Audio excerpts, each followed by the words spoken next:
como queira.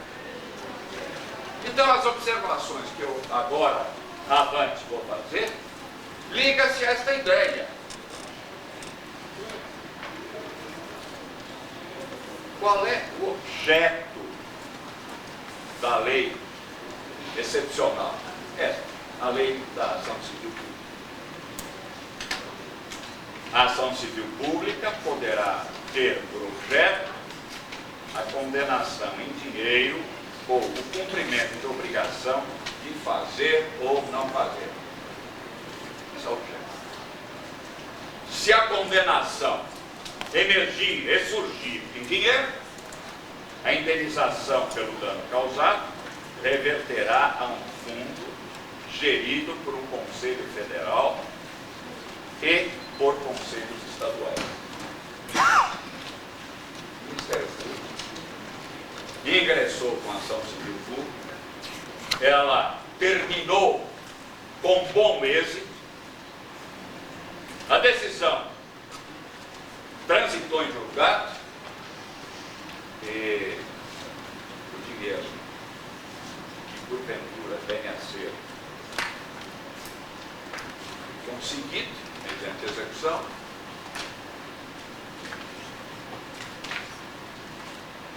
vai para estes fundos a que eu me referi. É ler o artigo 13 e 20 da lei. E esse dinheiro não pode ter outro destino, ele não pode ter outro fadário. A lei manda recolher o fundo.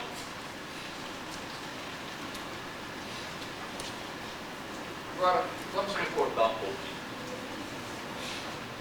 A ação popular, de outra sorte, é o meio constitucional posto à disposição de qualquer cidadão, olha, outra vez o cidadão aparecendo, para obter a invalidação de atos ou contratos administrativos, que aí são equiparados, ilegais e lesivos ao patrimônio federal, estadual e municipal, ou de suas autarquias, entidades paraestatais e pessoas jurídicas subvencionadas com dinheiros públicos. A ação popular surge, pois, aforada por cidadão eleitor, objetivando a tutela jurídico-processual de direitos subjetivos meta-individuais. Portanto, o interesse subjetivo não é dele, autor. Ele está lá, mas o interesse subjetivo posto em juízo é meta-individual. Por isso que se diz que é o cidadão eleitor, ele não vai por causa dele. Ele não está em juízo pensando em si, mas em todos e cada um impessoalmente considerado. Essa é a ideia. Esta é a ideia do público. O que é isso? São todos e cada um dos integrantes da comunidade social, mas impessoalmente considerados. Eu não devo e não quero saber do nome. Eu não o individualizo. Argumenta-se que a Constituição da República ampliou a legitimidade do Ministério Público para intentar inquérito civil e a ação civil pública. Para referir isso, o artigo 129, número 13 da Lei Maior. Digo eu, primeiro, surge necessário não esquecer que a Lei Maior exige que irrompam indisponíveis, sempre os interesses sociais e individuais defendidos pelo Ministério Público. Aliás, é uma das atribuições institucionais estritas. É ver o artigo 127, não deve o Ministério Público atuar defendendo imaginários determinado direito alheio de natureza patrimonial, pertencente, por exemplo, à União Federal, ao Estado, ao município, os quais, no mínimo, possuem representação legal e advogado. Atos, acredito, à procura de seus direitos e interesses. Procuradores do Estado de São Paulo que saem demandando o interesse estadual. A posição do Ministério Público está um pouco acima. Está sempre escorado, indisponíveis sempre os interesses sociais e individuais. Segundo, a Constituição da República refere interesses difusos e coletivos, vale afirmar.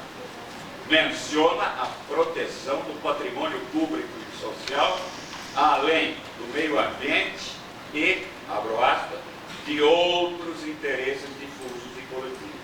Não se cuida, no mais das vezes em que surge a ação civil pública, tecnicamente de interesse difuso coletivo.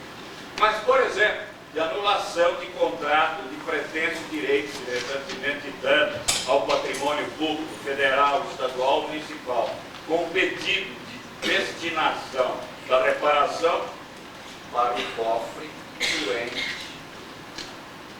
público. Isso não pode.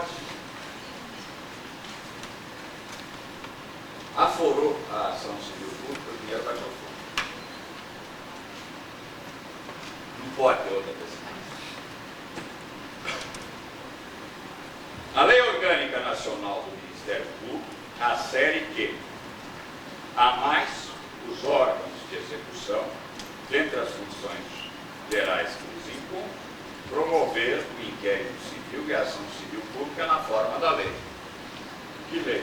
A única lei vigorante é a 7.347, de 24 de junho de 85. Ora, o que eu quero dizer, todos os senhores já sabem. Ninguém poderá pleitear em nome próprio direito alheio, salvo quando autorizado por lei. Eu apenas estou repetindo o artigo 6º do Código de Processo Civil que os senhores conhecem. Na ação popular, o cidadão, em nome próprio, defende interesse da administração pública. Sustenta-se agora que, mediante a ação civil pública, o aludido cidadão eleitor ganhou um substituto processual do Ministério Público. Então não tem nenhum cabimento. O Ministério Público não pode e não precisa ser substituto processual do cidadão. Meu Deus do céu, quem minimamente conhecer processo penal, minimamente, ao ler o libelo crime acusatório, percebe que essa interpretação é vesga. A justiça pública por seu promotor. Ele está lá por nós. Isso quer dizer justiça pública. Ele não está lá por ele. Muitas vezes preferia estar em outro lugar. Ele está por nós. Repito, por todos e por cada um impessoalmente considerado.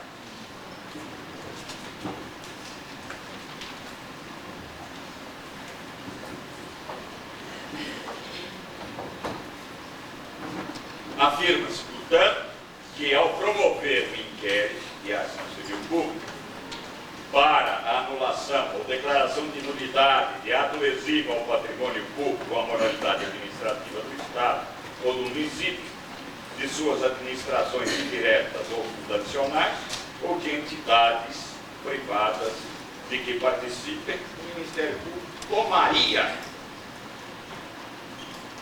para si a titularidade da ação popular.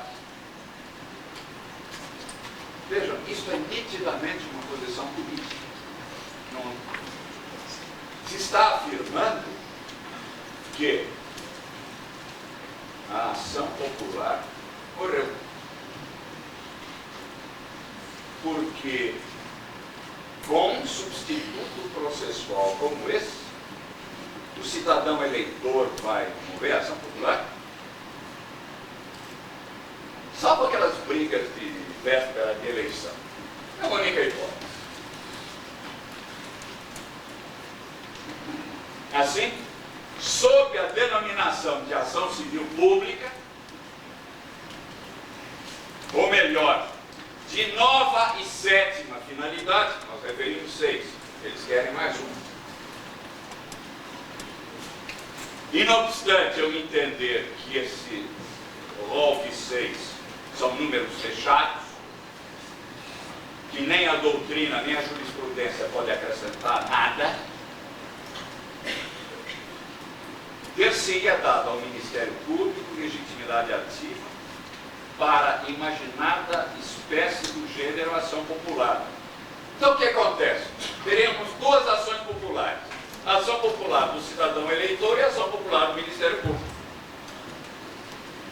O que, convenhamos, não se quadra no nosso sistema e beira, obviamente, a absurdidade.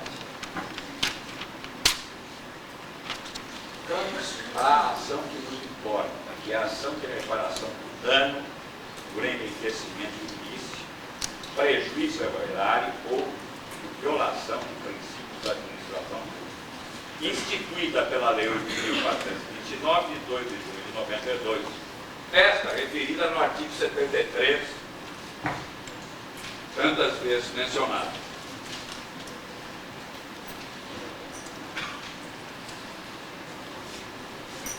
Surge invocável na base das situações que especifica. O pedido surge sempre, em qualquer ação, como elemento de identificação e na fixação do objeto litigioso. Não vejo como se possa misturar este problema. E é o que está acontecendo com frequência. Mistura-se as três ações, a ação popular, a ação civil pública e esta ação de enriquecimento ilícito. Alguém poderia dizer, mas isso é uma bobagem, uma questão de etiqueta. A substância sendo a mesma, troca de etiqueta. Nossa nomenclatura só. Não é isso, não. Que o Ministério Público tem legitimidade ativa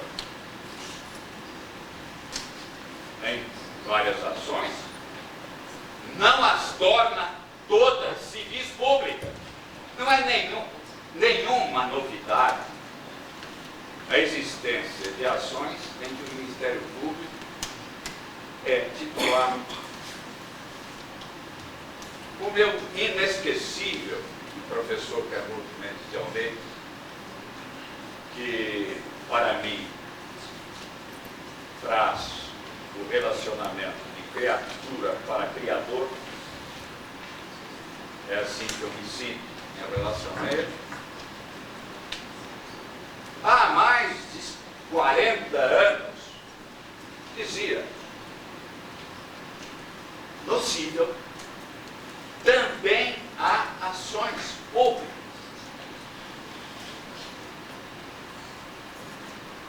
Basta que a titularidade se dê ao Ministério Público. Ele estará lá, não para defender a ABCD, mas em busca de proteção de alguma situação ou relação jurídica relevante, cujo dado é o interesse público. Portanto, o fato de o Ministério Público poder intentar ter legitimação ativa, não é o dado relevante.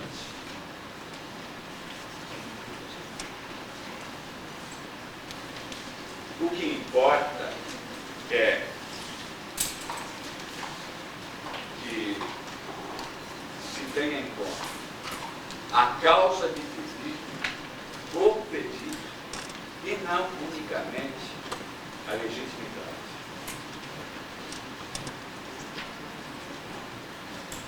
Eu vou encurtar a minha palestra em homenagem aos senhores que, de certa forma, trabalharam e não devem ficar aqui por muito mais tempo ainda de outras formas, não é?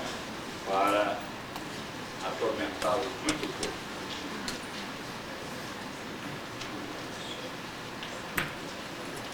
A ação civil só tem, repito, as 6 finalidades ou 6 objetos a que eu me referi. Penso que sejam números clausos no sentido da tipicidade. A suposta 7ª finalidade, para mim, é intolerável.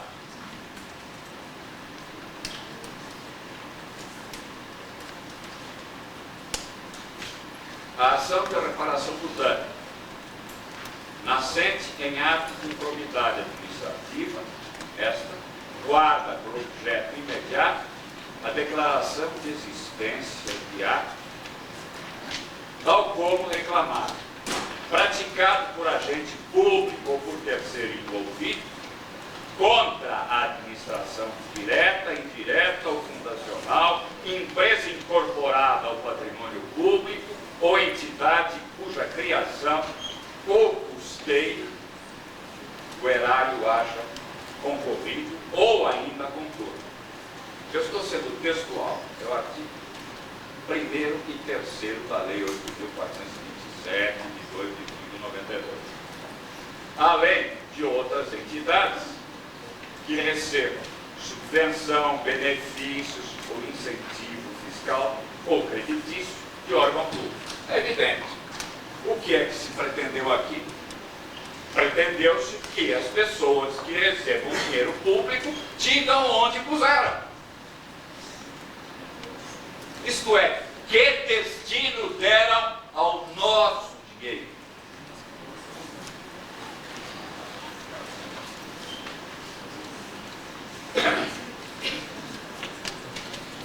Pois bem, que importa enriquecimento ilícito, ou provoquem lesão ao erário, ou ainda os que atentem contra os princípios da administração pública. Os princípios da administração pública estão na Constituição da República e estão na Constituição Estadual. O rol da Constituição Estadual, para mim, é melhor do que o da Constituição da República. Está no artigo 111 da Constituição Estadual. É um rol, a meu ver, mais perfeito do que o da Constituição da República. Ambas as ações, a ação civil pública e essa, jamais vão se identificar.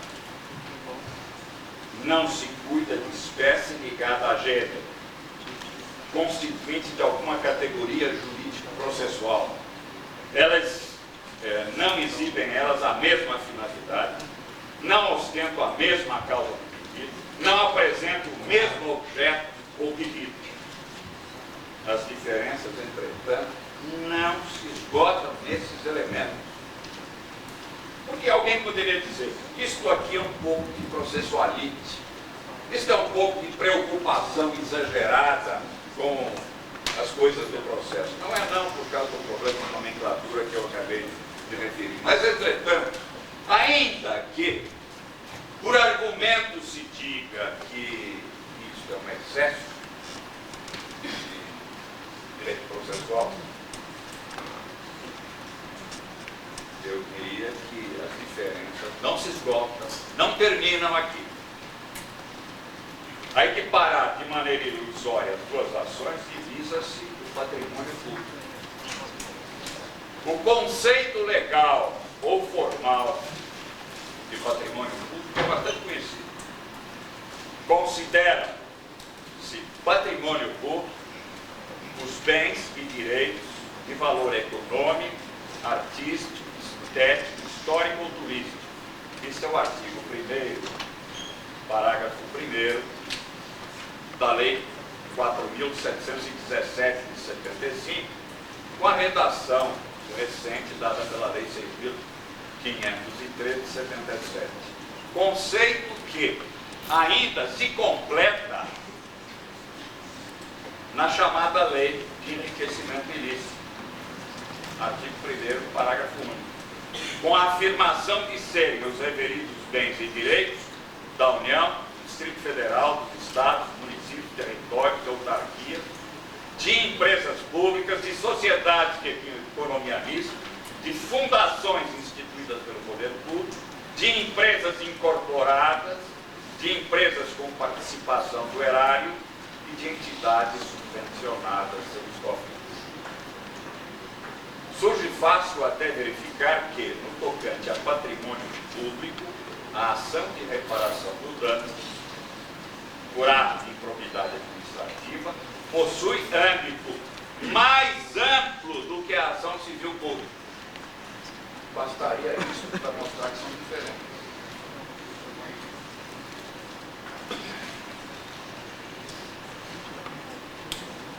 Em razão e por força das mencionadas especificações.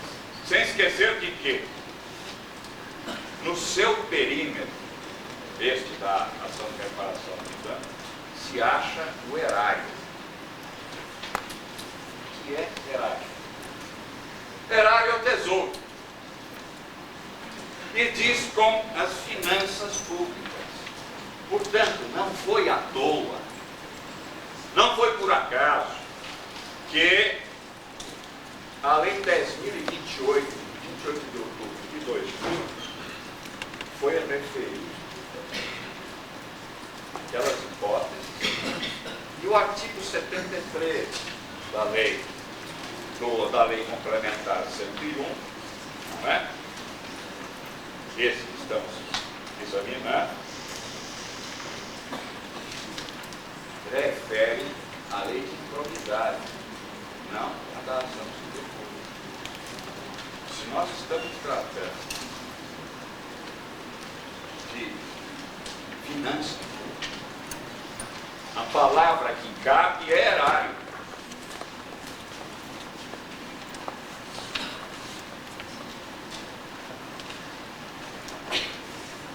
Os atos e fatos que levam a intentar a ação civil pública afloram menos graves, esse outro dado. O que dá causa de pedir a ação civil pública são fatos menos graves do que os modelados para ensejar a ação de reparação do dano. Há escalas distintas de ataque ou de ameaça ao patrimônio público que manifestam. Basta ter em mente o quê? A ação civil pública admite transação de compromisso. É ler a lei. Artigo 5º, parágrafo 6º. E artigo 103 da Lei 8.078 de 90. A ação de reparação de dano por improbidade administrativa proíbe a transação, o acordo e a conciliação. Proíbe. Será tão difícil perceber que elas são diferentes? Uma permite, a outra proíbe. Eu acho que essa diferença deveria bancar os enganos. Os enganos continuam aí todos os dias por fora. A ação civil pública permite a concessão de mandato liminar, com ou sem justificação prévia. Ação de reparação de dano por ato de improbidade administrativa pode emergir medida cautelar de sequestro de bens.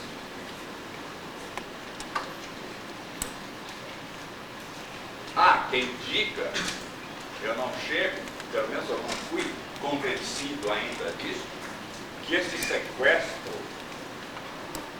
não é facultativo. Ele é pressuposto da ação, segundo alguns. Eu ainda não fui convencido disso.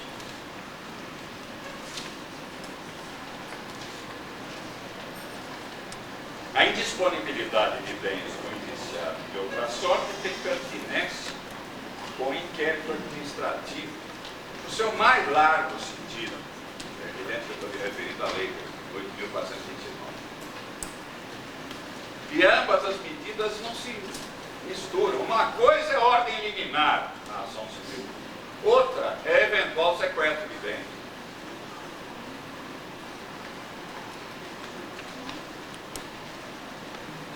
O que eu quero dizer, e este é um aspecto de dificuldade até de compreender, por que tendo o Ministério Público dois instrumentos, ação civil e ação de improbidade, reparação de dano por improbidade administrativa, esforça-se por misturar as duas. Ele não tem um instrumento, tem dois, inclusive um mais aguçado do que o outro. E deve ter mesmo, até por causa desta graduação. Se o fato que lhe dá causa, ele diz, bem, dano ambiental, e eu nunca acredito que o proprietário do imóvel aceitará reparar o dano, replantar, o que, afinal de contas, ele indevidamente cortou. Então, vamos mover a ação civil pública, precedida ou não do inquérito. O inquérito não é nem no processo penal, nem aqui uma peça essencial. Pelas tantas, o proprietário, a empresa, agropastoril ou coisa do olha, diz, não, eu só preciso, segundo este plano de reflorestamento, eu só preciso de tanto tempo. E agora? E o acordo é homologado? E o resultado pretendido é o título. Isso jamais na outra, na ação de improbidade, na reparação do dano de improbidade administrativa.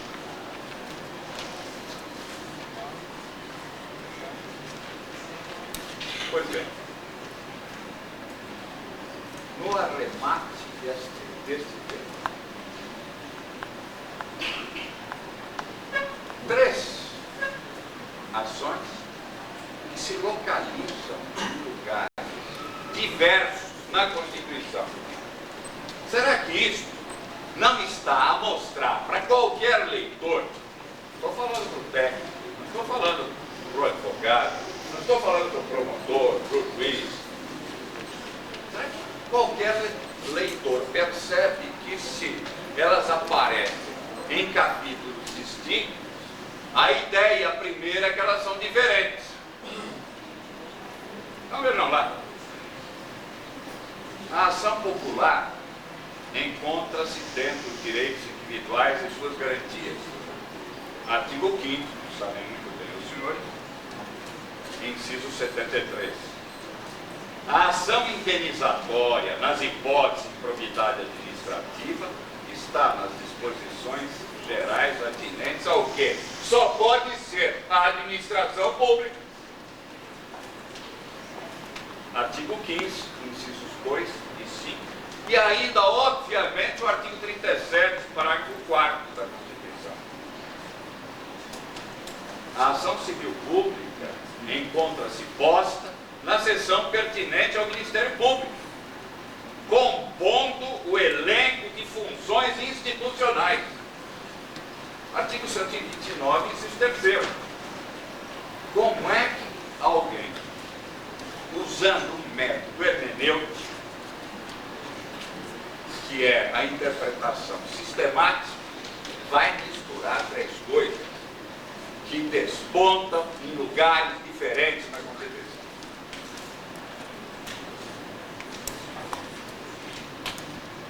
Para concluir, eu quero fazer algumas brevíssimas observações. Esse tema é um tema muito importante. Eu estou aqui me policiando para, no final, não ir além do tolerável. Algumas observações sobre os novos tipos penais. O acrescentado, capítulo 4, os crimes contra as finanças públicas. É um capítulo que se acrescentou ao título dos crimes contra a administração pública. Só podia ser. Abriga 8 artigos, como eu me referi no começo, 359A a 359H.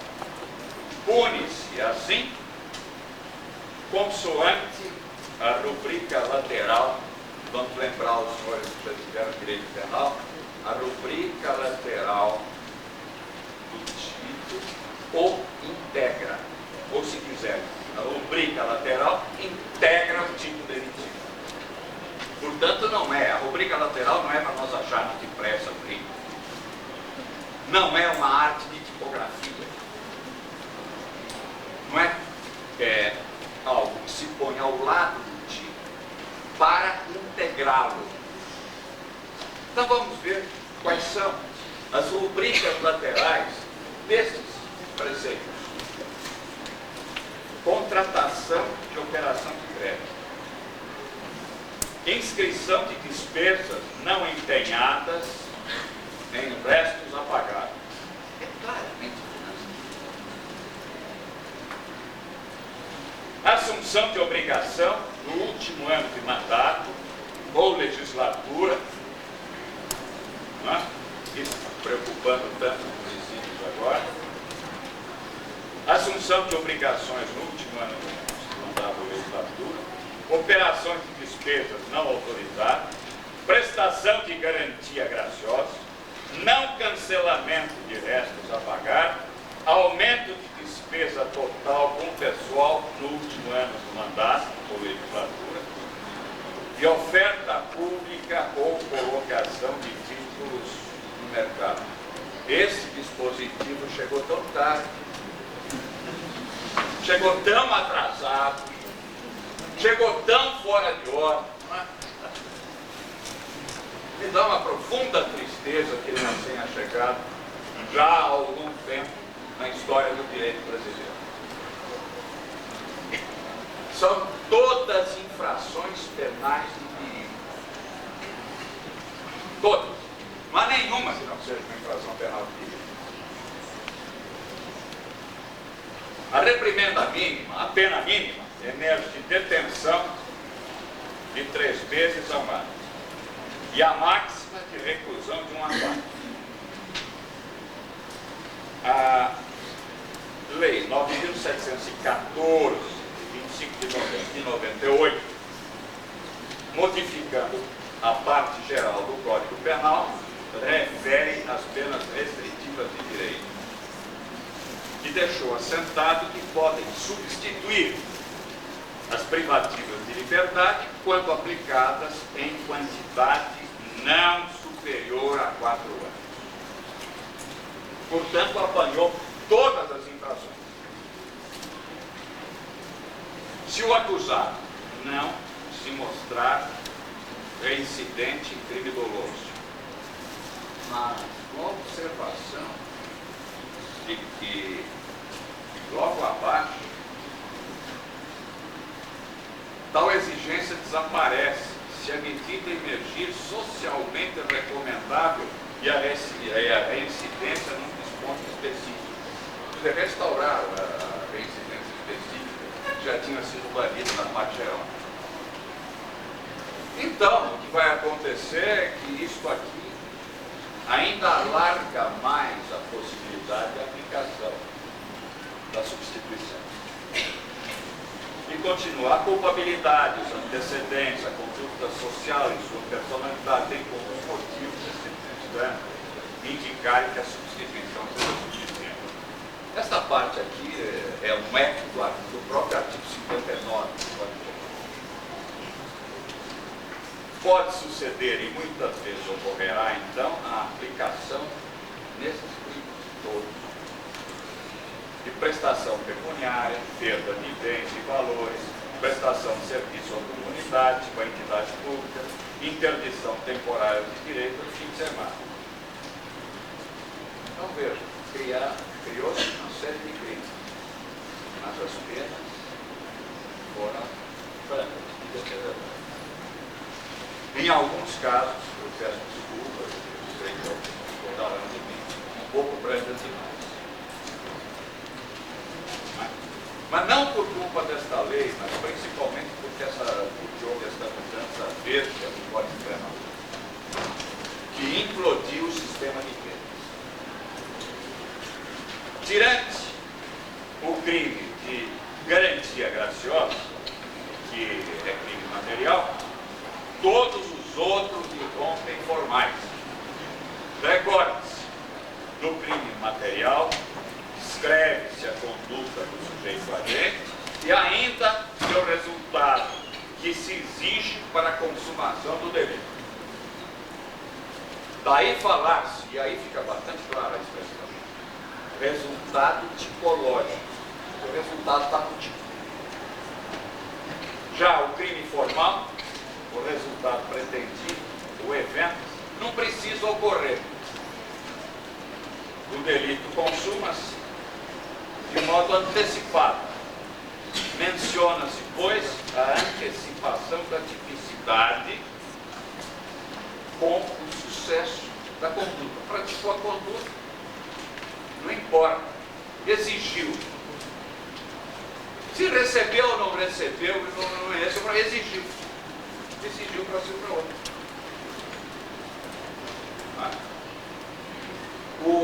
O exemplo que até pode vir a calhar, quadrilha urbana associou-se para cometer crime.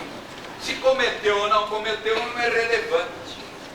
Basta ter se associado para estar tipificado o crime de quadrilha urbana. Dando-se por irrelevante, portanto, a concretitude do resultado, que nesses crimes é um simples exaurimento. Várias figuras aparecem como leis penais em branco. Esse daqui é um problema muito sério. Vale assentar. As figuras fixam pena privativa de liberdade, porém a conduta acha-se completada em outro preceito. Então, veja bem, criaram-se tipos penais. São tipos penais em branco. Onde eu vou encontrar o seu complemento? Na Lei Complementar 101 de 2000.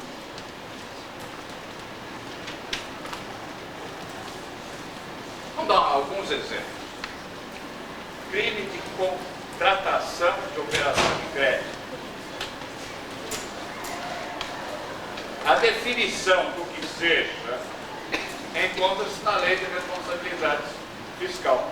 Operação de crédito, diz a lei, compromisso financeiro assumido em razão de mútuo, abertura de crédito, emissão a sede de título, aquisição financiada de bens, recebimento antecipado de valores provenientes da venda a termo de bens e serviços, arrendamento mercantil e outras operações assemelhadas, inclusive de uso de derivativos financeiros. Para se saber se aconteceu ou não a contratação de operação de crédito, não basta que eu leia o tipo penal.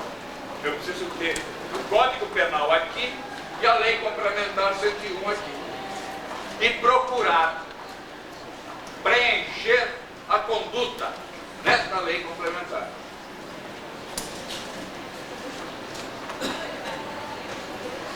Ainda exemplificando, o crime de ordenação de despesas não autorizadas individualiza-se aonde? Na Lei Complementar, com a definição do que seja despesa pública não autorizada.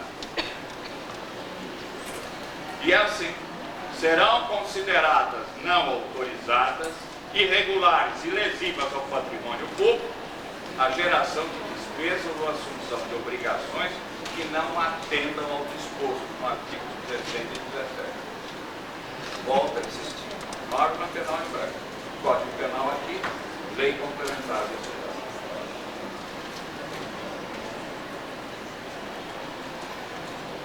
Crime de aumento de despesa total com pessoal. No último ano de mandato ou legislatura, completa-se com a definição do que seja despesa total de pessoal.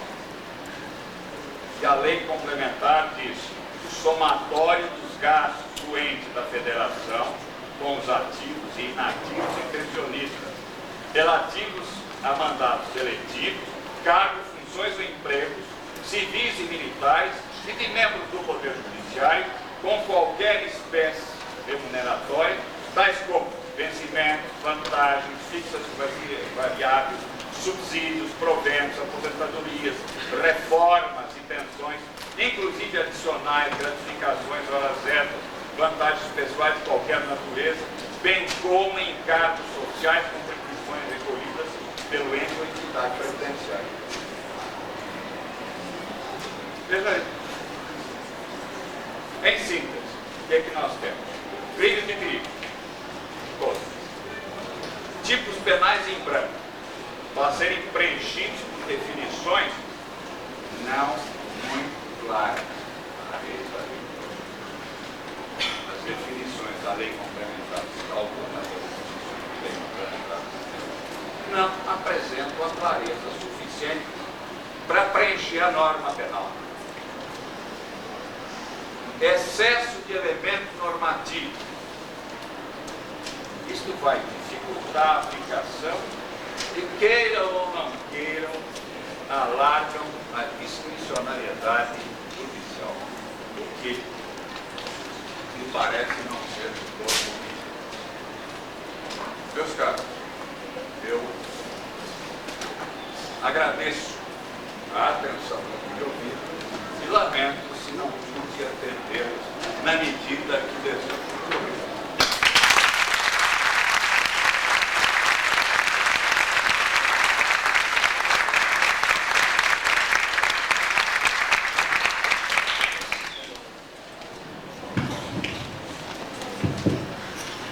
Quero cumprimentar o ilustre expositor, professor e desembargador Sérgio Piton, pela combinação de duas qualidades que nós sentimos em sua exposição: a clareza do raciocínio em termos didáticos que abonam sua qualificação de professor e a acuidade jurídica com que analisou e sistematizou questões delicadíssimas que o direito brasileiro está tentando elaborar, como esta da ação civil pública, onde nós sentimos a experiência cotidiana do magistrado. Parabéns, professor Sérgio Piton. Antes de passarmos os debates, eu quero registrar com muita honra, prestigiando o nosso evento, a presença das seguintes personalidades: vereador Delbo Teruel, presidente da Câmara Municipal de Osasco.